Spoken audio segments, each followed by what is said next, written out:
What is happening, guys? Welcome to the video. So in this video, we're going to discuss deloading, what it is, what it means, how I'm structuring it, and all that good stuff. So I've been running very, very good this last off season with progressing, most of my lifts, if not all of them, and everything's been feeling really, really good up until about last week. I was really starting to feel the fatigue set in.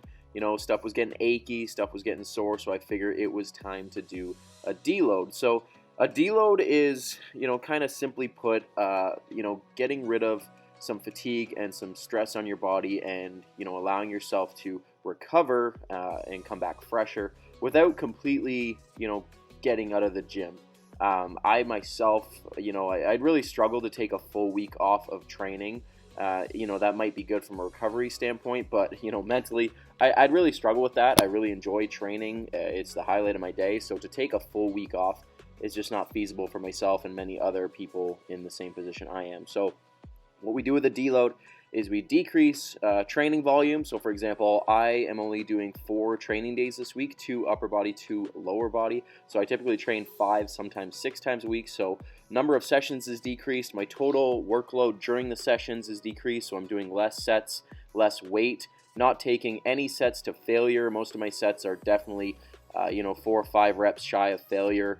Maybe on the isolation work, we might get a little closer to failure, but much of the compound movements are very much away from failure. Take, for example, the bench press you saw at the beginning of the workout, did 225 for 2 sets of 10, whereas right now I'm, upwards of 250 for a set of 10, so a big decrease in the overall volume. On the chest flies, like I mentioned earlier with isolation stuff, maybe a little bit closer to failure, but definitely nowhere near a true failure. Why would we do a deload versus taking a full week off? Like I mentioned earlier, I'd really struggle with taking a full week out of the gym. So I still want to train, but obviously allow myself to get, the benefits of dropping back the volume a little bit, dropping back the intensity, and really, getting my body in a place where it can recover, decrease that fatigue, some soreness. I was getting a little achy in my shoulders, so I figured it was time to take a little bit of a deload and take a break from the heavy lifting while still, getting in the gym and getting, some quality workouts in and staying on track with the long-term goals. So this week, 4 workouts, not anything overly taxing. Today's workout was not quite an hour. It was about 55 minutes, which is, a big decrease when comparing to, typical sessions, which are an hour and a half on average, legs, over 2 hours sometimes. So this is a big decrease in overall training volume, which is going to,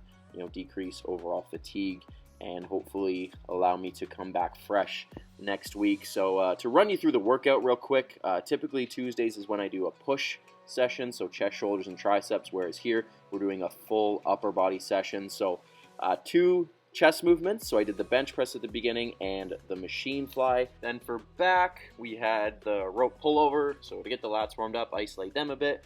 Then we went into a big compound with the chest supported T-bar row, again, nowhere near the load that we would normally do on that movement, and finished for the back with some neutral pull downs, sliding the D handles on to a straight bar to really, get those lats again. Like I mentioned earlier, not anywhere near the load we would normally do. Then we moved into shoulders with some dumbbell lateral raises for the lateral head and some barbell upright rows. So those would have been from a normal push session. Put those in for today's upper body workout. And then for arms, we finished with just a superset, 1 movement for bicep, 1 movement for tricep, doing a rope press down and a cable curl. So nothing fancy, guys, just kind of hand-picking movements from both the push and the pull workout throughout the week and throwing them into this upper body workout. When it comes to when to deload, this is something that a lot of people think is a black and white answer, that you need to deload on, this day, or you need to deload every 4th week or whatever. And it's really not that simple. I personally like to deload when I feel it's necessary. So it's very much intuitive. I know some coaches, some programs call for deloads, every 4th week, every 6th week, every 10th week. And sometimes you can be on a really good run of training for weeks upon weeks and not need a deload. I myself have been 6, 7, almost 8 weeks of good quality training before I felt I needed this deload week. So you figure if I had a normal program per se that said every 4th week you need a deload, I could have been 4 or sorry, 2 deloads deep into this, nice little run with training that could have kind of threw me off my groove there. So I think when it comes to deloading, having a very intuitive approach to it and saying, okay, I feel a little achy. I feel that I'm not recovering enough. Maybe my motivation to train is dwindling a little bit. Maybe I need a bit of a break. And that's when you would take your deload versus saying, okay, every X number of weeks I'm going to take a deload week, and you might not necessarily need it. And like I said, it could just kind of interrupt your groove a little bit, which is not what we want.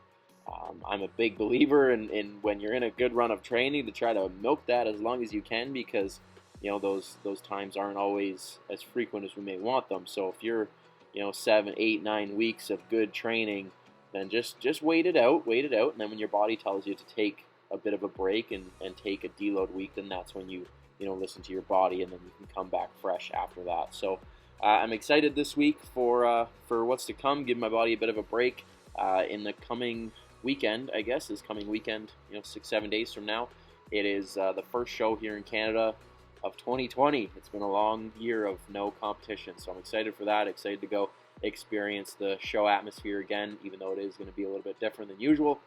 It's better than nothing, and I have 2 clients competing, 2 men's physique athletes doing their first show, so I'm very, very excited for that. So it'll be a good week of rest and recovery in the gym, and then finish it off with the show and get all jazzed up and excited for getting back in the gym next week. So thanks for watching, guys. Hope you enjoyed it. Hope you learned a thing or two about deloads and just kind of how I operate them. If you have any questions, don't hesitate to message me here on YouTube or send me a message on Instagram, and we'll chat about it. So thanks for watching, guys. Be sure to like and subscribe, and I'll see you guys in the next one.